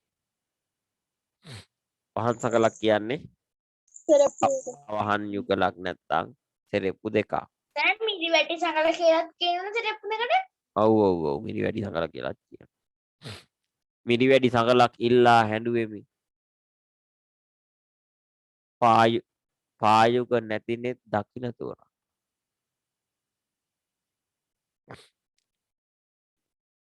සෙරෙප්පු දෙකක් ඉල්ලලා හැඬුවලු. හැබැයි මේ ලෝකේ කකුල් නැති මිනිස්සුත් ඉන්න දැක්කන් පස්සේ එහෙම ඉල්ලලා අඬන්න හිතුනේ නැතිලු. නන්දා මාල්ලි කියන සින්දුවක් ඒක. වහන් සංගලක් හා බත් මුලකුත් දුන්න දවල්ට කන්න එපා. ආදී උදේදී දිසාපාමුක් ආචාර්යින් කරා ශිල්ප ශාස්ත්‍ර ඉගෙනගෙන ඒවයි යවූහ. දිසාපාමුක් ගාවට ගිහින් ශිල්ප ශාස්ත්‍ර ඉගෙනගෙන ඉන්නේ කියලා යවුවා. ඔන්න ඒ කාලේ ශිල්ප ශාස්ත්‍ර ඉගෙන ගන්න යවන හැටි දැන් කාලේ කොහොම වෙන්නේ? ඉස්සෙල්ලාම ඉස්කෝලේ යන දවසට අම්මයි තාත්තයි දෙන්නම යන. ඉස්කෝලෙත් පිළිගන්න අය ලෑස්ති වෙලා තොරන් ගහලා බුදු අම්ම ජයට බාර ගන්න. ඒ කාලේ බලන්න. බත් මුලකුත් දීලා, මසුරන් 10කුත් දීලා, පිලි දෙකකුත් දීලා, තෙරපු ජෝඩුවකුත් දීලා යවන ඔන්න ගිහින් ශිල්ප ඉගෙනගෙන වරෙන් කියන.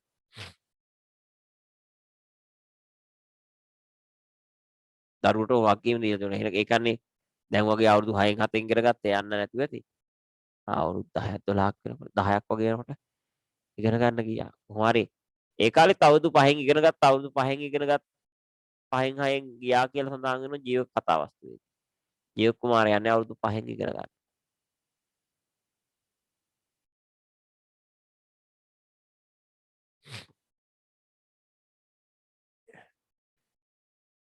කොහොම හරි ඒවා කවුරු හරි අමාත්‍යවරයෙක් අතේ කවුරු හරි කෙනෙක් අතේ යවන්නත් ඇති. යව්. රජුරවන්ට වැඩ වැඩි ඉන්නේ. දැන් ඔන්න එතකොට රාජකුමාරයා යවන්නේ මොනව දීලාද? මසුරන් 10ක්. ඔව්. මසුරන් 16යි, බත් මුලයි,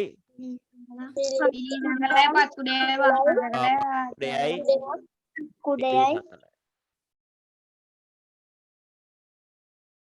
එහෙනම් මසුරන් 10ක් දෙනෝ, ඇඳුම් 2ක් දෙනෝ, තල්පතක් දෙනෝ,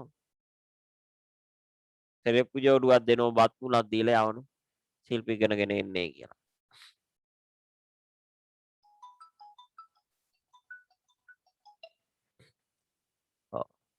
පුතේ ඊළඟ ඡේදය අපිට විස්තර කරගන්න බැරි වෙයි. ඒ නිසා අපි අදට මෙතනින් නතර කරනවා. ඊළඟ මොනවද අපි ජාතක කතාව විස්තර කරමු ඈ. හරි පුතේ. එහෙනම් අදට පාඩම නිමයි. සියලු දෙනාටම ආයුබෝවන්.